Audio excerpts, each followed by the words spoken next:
Hi, this is Matt McCormick. I'm in the Department of Philosophy at California State University, Sacramento. This is my first lecture on Descartes for my Philosophy of Mind course, Phil 153. And we need to talk about Cartesian dualism in the context of this Philosophy of Mind class. So here's the thing. Descartes famously writes this set of meditations in 1641 that launches the modern era of philosophy and launches more or less what we think of as modern philosophy of mind, surprisingly 400 years ago. So Descartes ends up articulating a set of ideas, a position, a view about the nature of the mind, and ends up illustrating, demonstrating, employing a set of methodological tools that have this huge impact on the next 400 years of philosophy. You just can't do philosophy of mind without addressing Descartes. The impact, the footprint, the impact he's had on the discipline is so big, so large. And what we'll see here, I'm going to start with Descartes, and then we're going to fast forward all the way up to late 20th century to get us up to speed. What you're going to see is even in late 20th century philosophy of mind, neuroscience, cognitive science, people still talk about, frame things Descartes' way and still have to sort of deal with Descartes. So we're going to start there as background and then get us up to what's going on in contemporary philosophy of mind.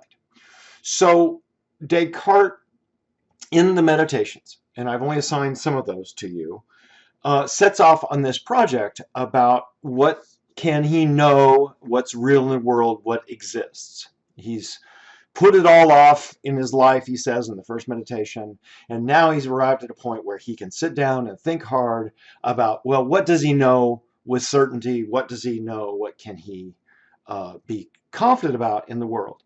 And he resolves that first off, what comes through is that Descartes won't accept anything that admits of any doubt.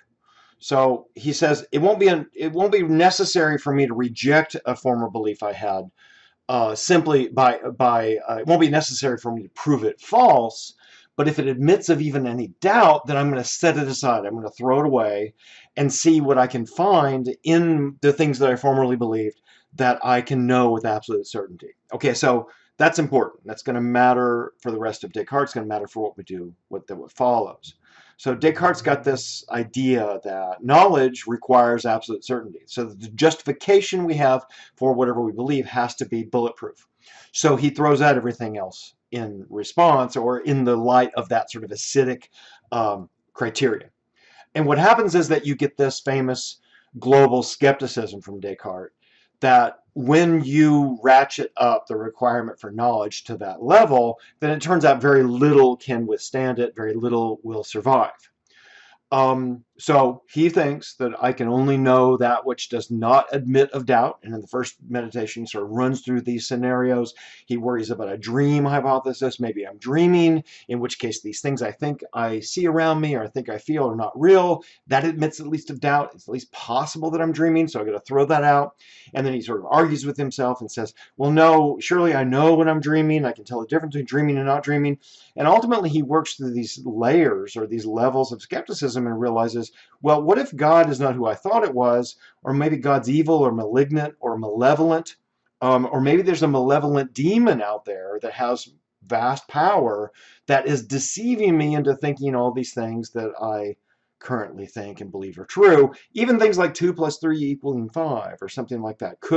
Isn't it possible, he wonders idly, that the demon could be deceiving me into thinking those sorts of things? Now that's dangerous, but the more obvious claims about his sensory states, about what he sees in the room, the rocking chair, the fire he sits by, all of those sorts of things, he realizes those could all be mistaken, those could all be hallucinations, those could be deceptions. Modern versions of this are like the Matrix movie, right? Where it turns out that you're in the Matrix and nothing you're experiencing is like what you think it is. Well, the Wachowskis got that idea from Descartes. It's a very old global skeptical hypothesis that we use in introduction to philosophy classes to sort of get everybody distressed about their lives. Okay, so when Descartes asks this question then in that fashion and says, what can I doubt? Turns out he can doubt almost everything. And he says, I noted this a moment ago, it will be sufficient to justify the rejection of the whole of these things he believes, if I shall find in each some ground for doubt. So even just a doubt is going to be enough to throw it out. He wants absolute certainty. Okay, so maybe he works himself to this level. Maybe God or some malicious demon is deceiving me about everything. That's sort of the outcome of the first meditation that just plunges him into this doubt. So then in the second meditation, he comes back and wonders, well, if I'm adopting this global skepticism or this criteria for knowledge, then what can I know for certain? And the provisional conclusion we get out of the second meditation is that he can provisionally conclude, or he thinks that the existence and the nature of the mind, those he can draw some conclusions about, even in the face of evil demon skepticism. Okay, that argument that gets him to that demon-proof conclusion is famously known as the Cogito argument. He never says cogito ergo sum in the original Latin version of this, of the meditations that you read. He actually says that elsewhere, but it's come to be known as the Cogito argument.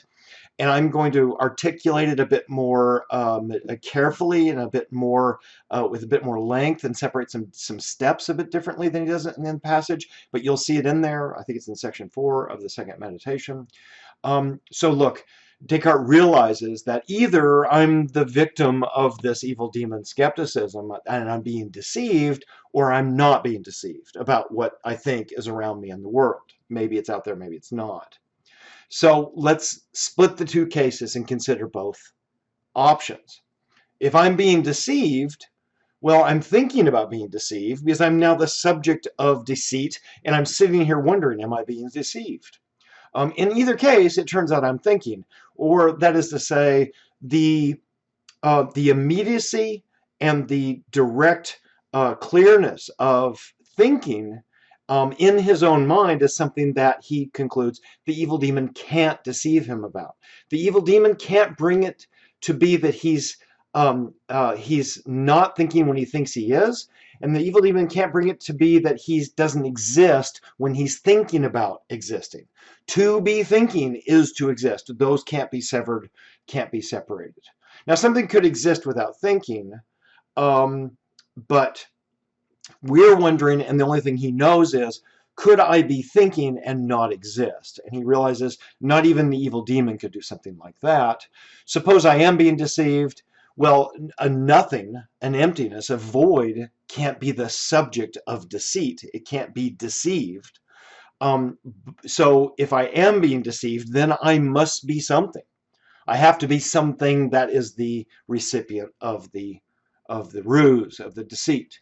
Okay, so in the other split of the dilemma, suppose I am not being deceived. What happens in that case? Well, I'm sitting here thinking about this. I'm wondering about whether or not I'm deceived. So the fact that I'm thinking is immediately obvious to me, and that I can't be doubted. That can't be taken away from me. Just Descartes sort of assumes. And you might wonder yourself, I mean, there's a good question here. Is it possible that you could be thinking and be a nothing or not exist? And that's why this Cogito argument is sort of famously considered the foundation of modern rationalism, is that Descartes thinks once he gets this conclusion, this is going to be the cornerstone on which he's going to build back all of his knowledge. The Cogito conclusion is just something that can't be doubted. Nothing cannot think again in that instance. So if I'm thinking, but I'm not deceived, but I am thinking about being deceived, then I am something again. So in both 5 and in 8, in either case, whether I'm deceived or I'm not deceived, I am something. So therefore, I exist. Thinking's going on, therefore existing is going on. Thinking's going on in the case of evil demon deceit. Thinking's going on in the case of somebody just wondering whether they're being deceived. You can be sure that you exist if you are thinking about whether or not you exist, no matter what else might be going on. So Descartes concludes, this proposition, I am, I exist, is necessarily true each time it is expressed by me or conceived in my mind. So there's this incorrigibility That is, it doesn't admit of doubt. There's an immediacy, a certainty about the connection between thinking and existence. The Cogito argument gives him this, he says, Archimedean point from which he can now lever the whole world back into position. Okay, now there's some background here we've got to understand from Descartes that's going to be weird. This is Descartes' medieval training and background. This is the 1640s, and Descartes got a medieval view about substances. So the next part of the project in Meditation 2, where he starts wondering about the wax and physical objects again and all that, you need to read all that very carefully. It's a very rich text, and there's a lot to be learned there. You're going to go through that more carefully when you do a history of early modern philosophy class or a Descartes seminar or something. It's a very rich text that's been written on and explored in great depth. But what Descartes does next is say, okay, so I've concluded that I exist. I'm sure about that. What sort of thing is this I that exists, this thing that I'm sure about? Maybe I've gotten my body back, Descartes wonders. Is it made of matter? Is it made of physical matter? My material body, my material self, my body, doesn't seem to be essential to this me that must exist. Okay, so the medieval idea of substance here is that substance is something that has essential properties, and Descartes has provisionally concluded that he exists, and at that point, right where he has the thought that he's thinking, and as a result he knows he exists, is it essential or that he has a body? Or is it impossible that he not have a body at that point? And the way Descartes sees it is, look, I'm sure that I exist, but I'm not sure that I have a body, so body's not essential. Body is not a part, inseparable part of my essence at this point. The only inseparable part of my essence that's clear to me is just the thinking part of my essence. And this is why we're going to get Cartesian substance dualism out of this, right? So Descartes ultimately argues for two fundamental kinds of substance in the world, and we've now got one of them. The mental substance is essentially thinking stuff. It's not material stuff. It's not physical stuff. It's not spatial stuff. It's just thinking stuff. And having a body is not essential to it because it can be conceived to exist without a body. That's more or less what he, you can sort of find it implicitly or explicitly in the text that to exist and be a thinking thing is to be able to exist without a body. Bodies are not essential to the conception of the thinking. So substances for Descartes, to read in some of the details here, is that in which properties inhere. So their properties glom onto them and attach to them, and then they have this autonomous ontological status. So ontology then is the study of what exists, and epistemology is the study of how we know what it is. So the two questions about ontology and epistemology are wrapped together here. And as he sees it, a thing, a substance is that in which properties inhere, and it stands on its own, it exists separately. And at this point he thinks, he knows, that his mind can exist without his body being necessary to that, or it not being possible, there be no body, so he rejects it and throws it out too. Properties, or that is substances, they have essential properties. Those are properties that they cannot be conceived to exist without.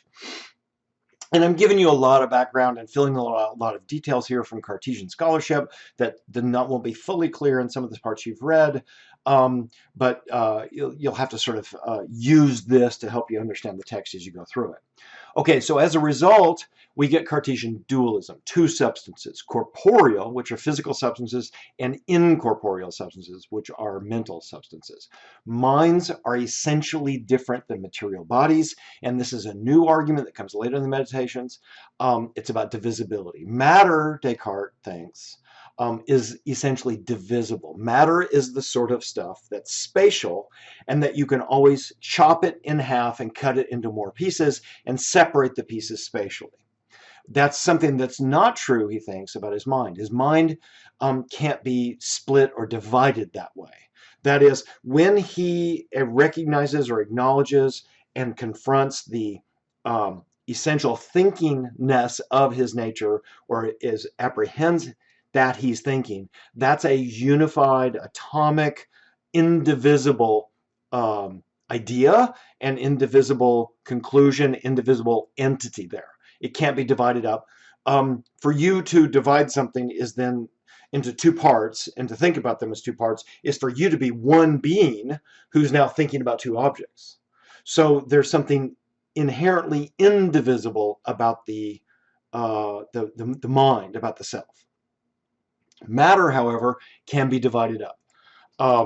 Matter, physical matter, is both temporal, it occupies some duration of time, and it's spatial, it occupies some region of space, and as a result can be divided up spatially.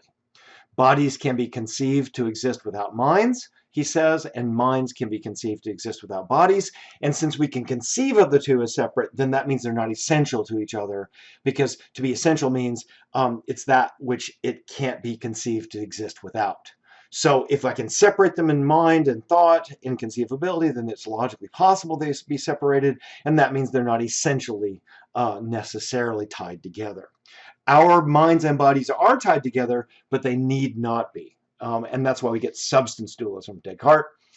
Minds are temporal, or it would appear that his thoughts endure, although in the previous reconstruction of the Cogito I gave you, he noticed that in that quote he said, insofar as I'm having a thought, in that thought I know I exist. He doesn't go so far in that part of the passage to say that he endures. He needs to get do some more work here to have his mind have temporal contiguity, a temporal extension.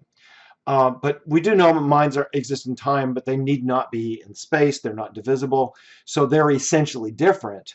So as a result, you get this Cartesian substance dualism. Minds and bodies are two autonomous substances that interact.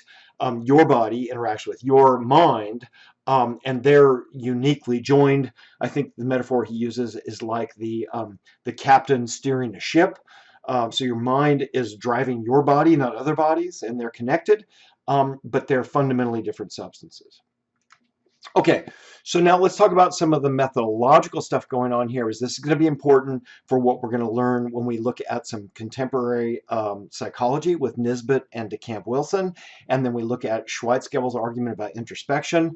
What are the implicit and explicit methodological principles or methodological approaches in Descartes' arguments here? And one of them I'm going to call cognitive transparency. Descartes believes, this is either implicit or explicit in some places in the text, he believes that if there is some content in his mind, if he's thinking something, then he knows it. There's no way that he could be thinking and not be aware of it. There's no way he could be aware and it not be happening. There's something inseparable about that. There's something transparent. The full contents of his own mind are evident to him in introspection. So introspection is this device or this tool he's using by looking in and reflecting on, what am I thinking? What am I feeling? What do I know? What do I not know? So introspective incorrigibility is another implicit principle that's operating here with Descartes, and what that means is something like, I can't be mistaken about what I take to be the contents of my own thoughts. Okay, so let me draw out an important distinction here. So Descartes, when he's sitting by the fire, realizes that I think I'm sitting here in my chair, in my robes, by the fire, and it feels warm. And he realizes he could be a madman, or he could believe he's a gourd, or he could just be imagining all of that or dreaming all of that. So it might be that there's no fire, there's no chair, there's no robes, he's not there, or he's not what he thinks he is. However, so he could be mistaken about the claims about these objects existing outside of his mind, but he can't be mistaken about what we could call first-person mental state reports. So I can be mistaken about there being a fire in the room, but I can't be mistaken about the fact that I'm thinking that there's a fire in the room. I think there is a computer monitor in front of me. Okay, that I can't possibly be mistaken about, even though there might not be a computer monitor in front of me. Does that make sense? There's a difference here. One of them is a report about my having a thought, and the other one's a report or a claim about something that exists out in the world. So introspective he has introspective incorrigibility about first-person mental state reports when he introspects and looks at his own mind and reports that he's having a feeling as if there's a computer monitor in front of him, or that he feels a fire. That he can't be mistaken about, even though he might be mistaken about the ultimate cause of those things. It might be an evil demon, or it might be the matrix that's causing you to have all these feelings, but that you're having the feelings or the mental states, that is something that you are directly confronted with and can't be mistaken about. So that's the incorrigibility part of it. You can't be mistaken about it. Now, Descartes, we won't pursue this much more in this class, but we will if you take our knowledge and understanding course, or you take a theory of knowledge class, an epistemology class. Descartes' a foundationalist, and I've already hinted at this. His idea about the way knowledge ultimately gets justification is that if we can prove and know some things with absolute certainty, and then we use logic to deduce implications and build knowledge on top of that, like a pyramid, we can justify the thing that's sitting at the top of the pyramid with the superstructure of the foundations underneath it, as long as it's on solid foundations. So this whole exercise in the meditations has been an exercise to build a solid foundation for human knowledge, and for him to prove those things that he thought he knew before, and hopefully he'll come to know them now as a result of this process. And there's another more complicated thing going on here about first and second order believing, and I'll put it this way: first order believing and knowing imply second order believing and knowing. Now, what do I mean by that? Something like, I only have knowledge of what I know that I know. I only believe that which I believe that I believe. Okay, so Descartes' idea is, before I started this process, there was a bunch of things I thought I knew, but I'm throwing those all out. And now I'm only going to admit or allow as knowledge those things that I subject to this deliberate, iterated, conscious process. And as a result of my coming to know something as through this process, now I know it, and I know it with certainty, and I only know those things that I know that I know. I have second order knowledge that I know those things. I can't just be accidentally knowing something. I don't just accidentally believe something. I only believe those things I believe, and I only know those things that I know, if that makes sense. I don't have knowledge or beliefs that are not apparent to me, or that haven't been subjected to this rigorous process of skepticism and then reconstruction. Okay, so let's answer some questions. We are trying to figure out what is Descartes' ontology. That is, what are the ultimate things that exist? Ontology is the study of what exists. And epistemology is the study of what we know, or how we know. And Descartes got answers for both. He's got an answer to what exists and how we know it. What is the nature of the mind, and what sort of thing is it? His conclusion is that it is an immaterial, indivisible substance. It's temporal, but not spatial. And how do we know what minds are? That's the epistemological question. I can introspect the existence of my own mind, and I can know its nature through reasoning from there. I've got special introspective access to it. That's what's gone on here about the mind and his ontological conclusions and his epistemological tools to get there. Okay, so turns out Descartes was seriously wrong about both of these. However compelling this whole thing might be so far, this got us to Cartesian dualism. And we need to understand Cartesian dualism. There's still lots of people out there sort of implicitly, accept this view. It's very similar to what sort of non-philosophers would take to be true about their own life. They think, well, I've got my body and I've got my soul. My soul will go on to heaven in the afterlife. My body will die, but my soul will go on. And that's fundamentally a sort of Cartesian view about the separability of minds and bodies. And that's all sort of deep in Western culture. Descartes was tapping into that. He sort of represents part of that tradition. So this is how we got to Cartesian dualism, and I'm just going to hint and sketch out briefly some of the problems that are going to come up later for us to understand what's wrong with Cartesian dualism. Now, the biggest one is what they call the interaction problem, the fatal flaw.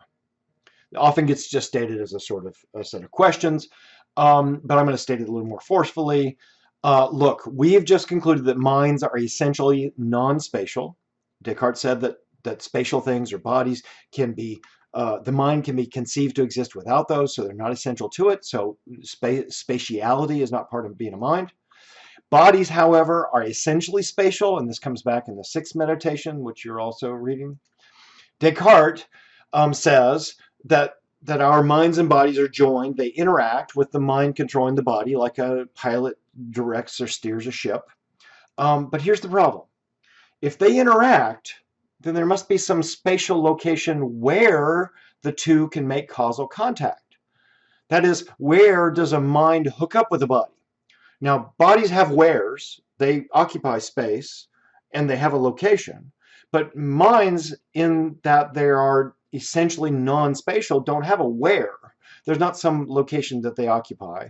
And if they're going to connect up with the body, they have to get to the body somehow. They have to find the spot. They have to find a place that the body shares, because we also know this, that there can't be spooky action at a distance. Causes and effects, at least immediate causes and effects, they have to be next to each other. They have to be adjacent to each other. So the mind has to be adjacent to the body to make something happen in the body. But minds are not spatial, so it's not even adjacent in space, is not even on the playing field for it. It's not a spatial thing. It doesn't occupy the same realm. So minds are essentially spiritual, and bodies are essentially spatial. They've got no nexus where they can connect. There's no spatial location where a mind can causally contact a body, since it's essentially non-spatial. And this is a baffling problem that comes up. Even in Descartes' lifetime, I think Princess Elizabeth of Bohemia and some others bring this up to him almost immediately. Well, where do they connect, Descartes? How do they hook up? Therefore, Cartesian minds cannot interact with Cartesian bodies. And that's a problem if you want to be a Cartesian dualist. Okay, so some more assumptions. There's another idea that's operating here in Descartes' talk and also the way we talk. It's come to be known as the Cartesian theater. It's a sort of metaphor that we often use, where we talk as if inside my mind I'm an observer of events, like there's a theater in there, and I'm sitting in the audience watching events unfold on a mental stage for inspection. So here's a picture of the Cartesian theater. So Descartes talks, and we all talk this way too, as if there's a little self inside that's watching the screen that's being fed all that from the outside. Okay, that's going to be seriously flawed philosophically. It leads to all sorts of weird puzzles, including what Dan Dennett calls the infinite homuncular regress. The little guy that's in your head who does the thinking or does the observing in this audience is called a homunculus. And we've got to ask, okay, well, how does the homunculus think? Oh, well, he's got another little theater in his head, and that homunculus has got a homunculus in his head, and so on, and the thing goes on forever. So that's a problem, and we'll get to more of that later in the course. Descartes also treats conceivable as equivalent to logically possible. And this is going to be weird at first glance to you, but the idea here that's implicit in what Descartes says is, look, if I can picture something, if I can picture a mile-high unicycle, or I can imagine a horse running 500 miles an hour, if I can conceive of it that way, I can sort of mentally picture it, which I think I'm doing that right now. And I don't know what the picture is. Is it on a screen inside? I don't know. I think I'm doing it. I'm imagining a horse running 500 miles an hour or a mile-high unicycle. Descartes' idea is that if you can imagine it or conceive of it, it's logically possible. That is, it doesn't imply a logical contradiction. However, logically contradictory scenarios are inconceivable scenarios on Descartes' view. So it's logically impossible, for example, for a bachelor to be married. If you're married, you're not a bachelor anymore. If you're a bachelor, you are unmarried. So a married bachelor or a square triangle, those are conceptually impossible. Those are logically contradictory, and you can't imagine those. You can't conceive of those. So the logically impossible is inconceivable, and also on Descartes' view, if it's conceivable, it's therefore logically possible. And that's built out of this sort of logical notion, the law of non-contradiction from medieval logic, Aristotelian logic, and Descartes' view. And that, I will submit later in the course, is a problem that's going on here in the background with Descartes. We can't really fault Descartes. He's 1600s. We understand why he thinks that. But imagine this. There are things that are real in the world that are logically possible that, were you to reflect on them, you can't imagine how they're possible. They seem inconceivable. Like blind sight, for example. Is an example of something that seems to be inconceivable, yet it's real and therefore logically possible. Blind sight is this phenomena where people are, what do they call it, cortically blind. They report and say, I'm blind. They feel blind in their consciousness from their position. But when you subject them to visual tests, they actually can do okay or do better than random chance at performing these visual tasks. So it looks like their visual systems are actually split up and there's some seeing that's going on without them seeing, which sounds inconceivable, right? Sounds impossible, but it's not impossible. It's actually real. Okay, but I'll pursue that later in the course. Descartes equates conceivable and logically possible. That's going to be problematic. Okay. Furthermore, there's no Cartesian substances. He's operating with a medieval notion of substance that doesn't really fit, doesn't jive with modern physics. Descartes gives a really bad argument for them, this whole essentialist argument in which properties cannot fail to inhere or exist without, all that business. Descartes' answer to the question, what is a mind, or what's the nature of the mind, ultimately ends up having explanatory impotence. And what I mean is, we're not really any closer to understanding the mind now than we were. It's now just a mystery that's non-physical for us in Descartes. And we don't know how they interact. We don't know about the physics or the way that the mind gets governed and the way it relates to the body. We don't have any rules for how the immaterial substances are governed. We don't know how they connect with physical substance. We need some interaction rules. This is a way to put the interaction problem as just a question. And also, there's a pretty substantial argument that I'm just going to hint at from neuroscience against brainless minds.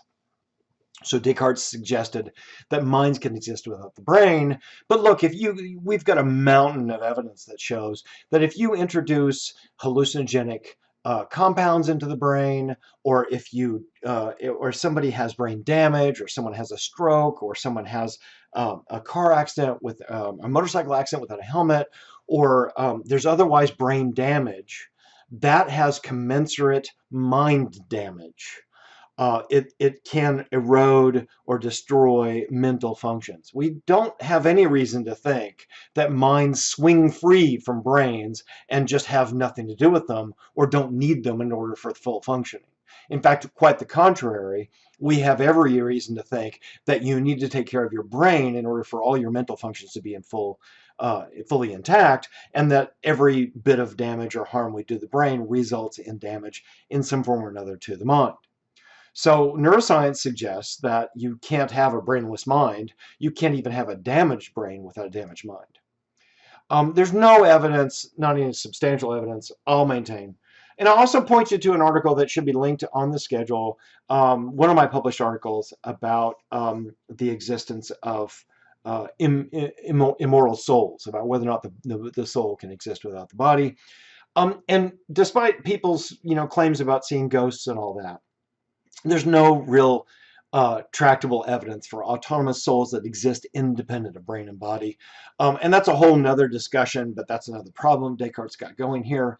And then I alluded to this infinite homuncular regress problem, and I'm actually we'll talk about that later with Dennett.